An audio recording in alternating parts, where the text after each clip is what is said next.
May nakatagong nag-ielay ng street food cart na nagtitinda ng sobrang murang malulutong ng mga pagkain ba? May maraming taong nakaabang sa kanilang iba't ibang klase ng mga crispy chicken na parte. At itong fried chicken nila ay para ng bula-bula. Chicken balls.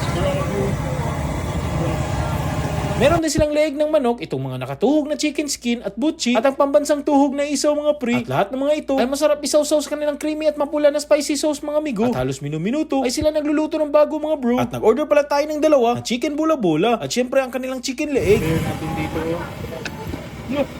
Partner. Okay mga idol, so nandito na tayo sa Zamora Street sa Sentro Mandaue. Dito lang malapit sa Rose Pharmacy. So kung saan ang may naghehelerang mga street food ng mga chicken. And of course dito na ang isa sa mga pinakamagandang stall. Makikita mo ang aksyon. Nagluluto na ng next batch ng chicken. Kaya yung sa oras mo mag-open dito eh? 5:30. 5:30? Antod? Hanggang 10 10 p.m.?